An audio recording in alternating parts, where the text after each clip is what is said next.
Hello दोस्तों। आज की इस वीडियो में 4 सवाल बहुत ही आसान शॉर्ट ट्रिक से करवाए जाएंगे, इसलिए वीडियो को पूरा अंत तक जरूर देखिएगा। तो आइए दोस्तों, ये पहला सवाल देखते हैं।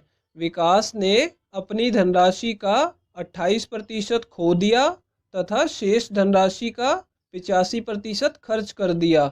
यदि उसके पास 135 रुपये शेष बचे हैं तो प्रारंभ में उसके पास कितनी धनराशि थी, ये हमें बताना है दोस्तों इस सवाल को करने की आज मैं आपको बहुत ही आसान शॉर्ट ट्रिक बताने वाला हूँ, इसे ध्यान से देखिएगा। देखिए दोस्तों, यहाँ पे क्या बोला जा रहा है कि उसके पास 135 रुपये शेष बचे हैं, ठीक है। और हमसे पूछा जा रहा है कि प्रारंभ में उसके पास कितनी धनराशि थी। तो इन दोनों को मैंने यहाँ पे लिख लिया आपको समझाने के लिए कि प्रारंभ और शेष धनराशि, ठीक है दोस्तों। तो देखिए दोस्तों, ऐसे कैसे सॉल्व करेंगे। बोला जा रहा है कि उसने अपनी धनराशि का 28% खो दिया। तो मान लीजिए प्रारंभ में उसके पास 100% धनराशि थी, तो हम 100 लिख लेंगे। और उसने 28% को खो दिया है दोस्तों, ठीक है। तो अब उसके पास शेष कितना बचेगा। 100 में से 28 को घटा दीजिए तो कितना आ जाएगा दोस्तों, यहाँ पे 72 आ जाएगा कि 72% शेष बचा है, ठीक है दोस्तों। अब देखिए दोस्तों, आगे क्या बोल रहा है। शेष धनराशि का 85% उसने खर्च कर दिया है, ठीक है दोस्तों। तो आपको क्या करना है दोस्तों, पहले की तरह फिर से एक बार 100 लिखना है, ठीक है दोस्तों। और 85 उसने खर्च कर दिया है, तो शेष कितना बचेगा। 85 में से 100 को घटा देंगे तो 15 शेष बचेगा, ठीक है दोस्तों। और इसे भी अनुपात में ले लेना है। अब देखिए दोस्तों, ये दो अनुपात है, इन्हें काट के हम सॉल्व करेंगे, ठीक है। अब देखिए दोस्तों, इन दोनों को मैं 4 से काट देता हूँ तो यहाँ पे 25 आ जाएगा और यहाँ पे 18 आ जाएगा, ठीक है दोस्तों। अब 18 को 2 से काट लेंगे तो 9 आएगा और इसे 2 से काटेंगे तो दोस्तों यहाँ पे 50 आ जाएगा, ठीक है। और ये 15 और 25 5 से कट जाएंगे तो देखिए दोस्तों, यहाँ पे 3 आ जाएगा और इसे 5 से काटने पे 5 आ जाएगा, ठीक है। अब और नहीं कट सकते तो इन्हें गुणा कर लेंगे, ठीक है दोस्तों। तो इन दोनों को गुणा करने पे कितना आएगा, 27 आ जाएगा। और इन दोनों को गुणा करने पे 250 आ जाएगा, ठीक है दोस्तों। ये हमने इनका अनुपात निकाल लिया, ठीक है दोस्तों। अब देखिए दोस्तों, इसमें एक और ट्रिक लगानी है। उसके पास अभी शेष कितने रुपए बचे हैं, 135 रुपये। तो मैं शेष के ऊपर आपको समझाने के लिए लिख देता हूँ कि 135 रुपये शेष है अभी उसके पास, ठीक है। और पूछा जा रहा है प्रारंभ में उसके पास कितनी धनराशि थी। तो मैं इसे x मान लूंगा, ठीक है दोस्तों, क्योंकि हमें इसे निकालना है, ठीक है। अब देखिए दोस्तों, मैंने समझाने के लिए आपको ऊपर लिखा है इसे। इसे हमने सीधा नीचे नहीं लिखना, इसे उल्टा करके लिखना है। तो 135 को आपको लिख देना है प्रारंभ के नीचे, ठीक है दोस्तों। यहाँ पे देखिए, यहाँ पे मैंने 135 लिख दिया और अनुपात में जो x है इसको यहाँ पे उल्टा करके इस तरफ लिख देना है शेष के नीचे, ठीक है। अब दोस्तों देखिए, यहाँ पे फिर से दो अनुपात आ गए, जैसे हमने इन्हें काटा था इन्हें काट के हम x की वैल्यू निकाल लेंगे। देखिए कैसे निकलेगी। यहाँ पे देखिए दोस्तों, 27 से इसे काटूंगा तो 1 आ जाएगा और 27 पंजे 135 होता है, तो इसे भी 27 से काटेंगे तो 5 आ जाएगा, ठीक है दोस्तों। तो देखिए यहाँ पे अब इन दोनों को गुणा करेंगे तो x आ जाएगा और इन दोनों को गुणा करेंगे तो दोस्तों 1250 आ जाएगा, ठीक है। और बीच में दोस्तों बराबर का साइन लगा देना है। तो देखिए दोस्तों, डायरेक्ट हमारी x की वैल्यू कितनी आ गई है, 1250। और ये हमने किसे माना था x, प्रारंभ में उसके पास कितनी धनराशि थी।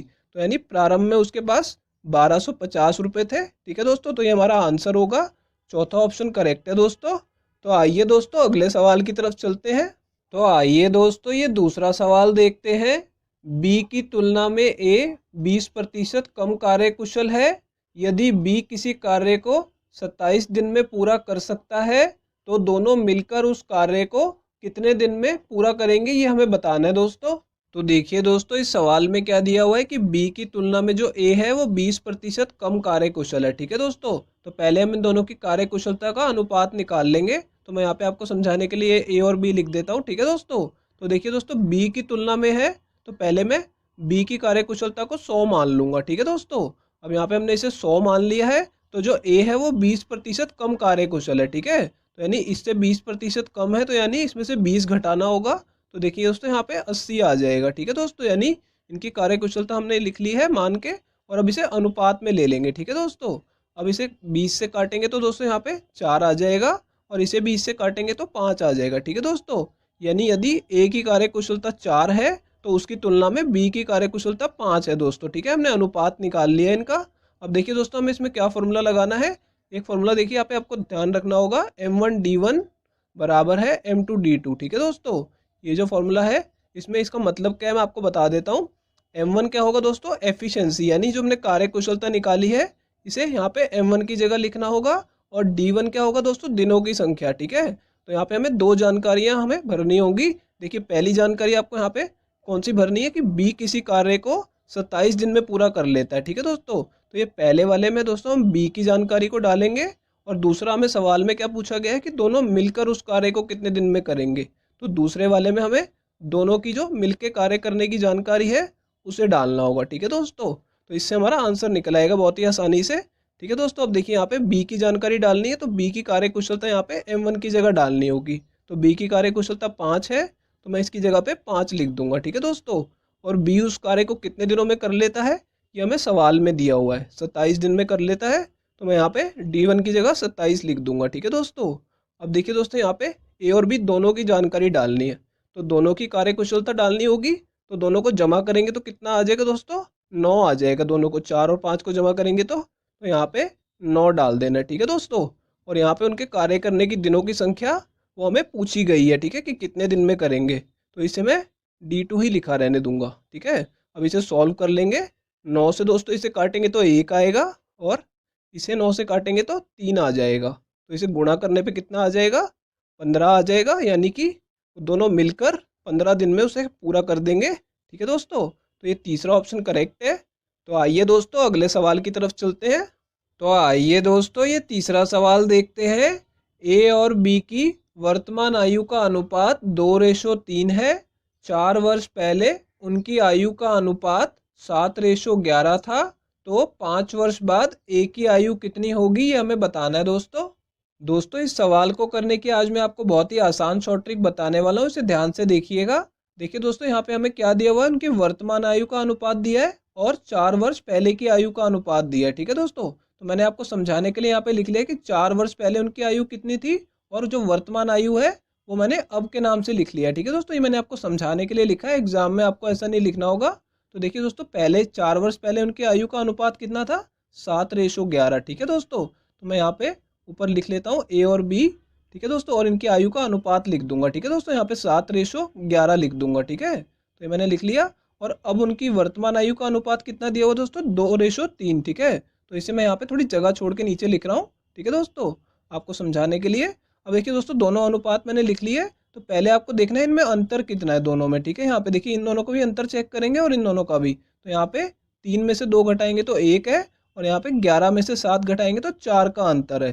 तो दोस्तों देखिए दोनों का अंतर जो है वो अलग अलग है। ठीक है, पहले इसे बराबर कर लेंगे। जैसे ये 4 है तो इसे 4 बनाने के लिए मैं 4 से गुणा कर दूंगा ताकि ये अंतर भी 4 बन जाए। ठीक है, अब ये कैसे बनेगा, 4 को आपको इन दोनों से गुणा करना होगा। ठीक है दोस्तों, देखिए 4 को 2 से गुणा करेंगे तो कितना आ जाएगा, 8 आ जाएगा, और 4 को 3 से गुणा करेंगे तो 12 आ जाएगा। ठीक है दोस्तों, यानी 8:12 आ गया। यानी कि हमें वर्तमान आयु का अनुपात ये वाला लेना है। ठीक है दोस्तों, इस वाले को छोड़ देना है। ठीक है दोस्तों, अब देखिए दोस्तों इनका अंतर निकाल के देखेंगे, 12 में से 8 घटाएंगे तो 4 का अंतर आ रहा है। ठीक है दोस्तों, अब दोनों के अंतर बराबर हो गए हैं। अब हम इसे सॉल्व कर सकते हैं। ठीक है दोस्तों, अब देखिए दोस्तों ए की जो आयु है उसमें कितनी वृद्धि हो रही है, 7 से 8 हो रही है। ठीक है, यानी कि कितनी वृद्धि हो रही है, 1 यूनिट की वृद्धि हो रही है। ठीक है दोस्तों, और यहाँ पे बी की आयु में देखेंगे तो यहाँ पे भी 11 से 12 हो रहा है, तो यानी यहाँ पे भी दोस्तों 1 की वृद्धि हो रही है। तो ये 1 की वृद्धि हो रही है, 1 यूनिट की बोलेंगे इसे, क्योंकि ये अनुपात की वृद्धि है।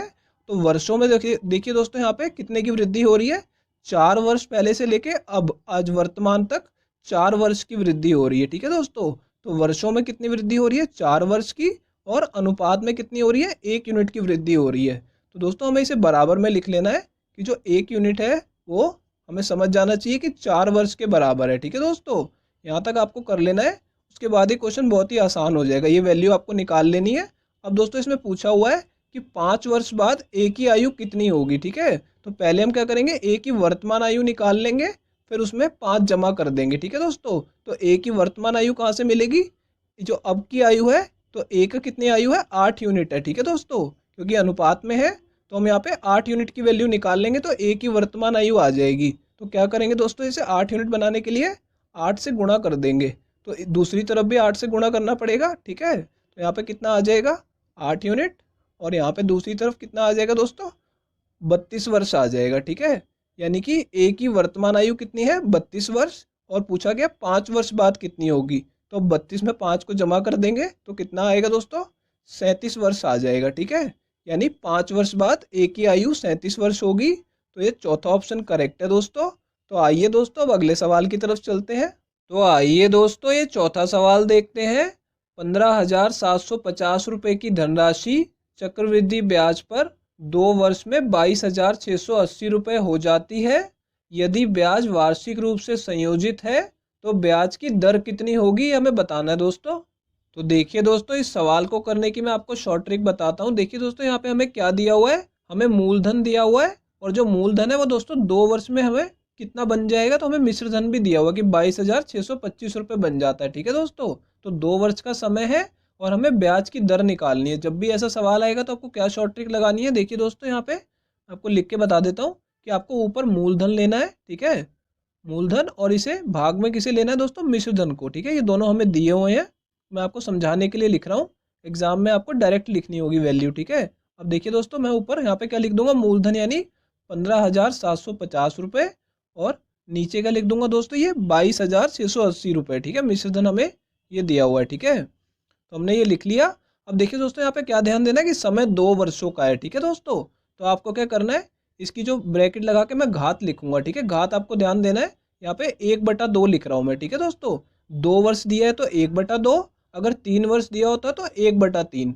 अब ये 1/2 क्या होता है दोस्तों, ये होता है हमारा वर्गमूल। ठीक है, वर्गमूल को मैंने 1/2 लिख लिया। ठीक है दोस्तों, अभी आगे मैं आपको करके भी दिखा दूंगा। देखिए दोस्तों, इससे पहले वर्गमूल लगाए हम, इससे पहले हमें इन्हें काट के छोटा कर लेना है। ठीक है दोस्तों, तो यहाँ पे देखिए मैं 0 से 0 काट दूंगा।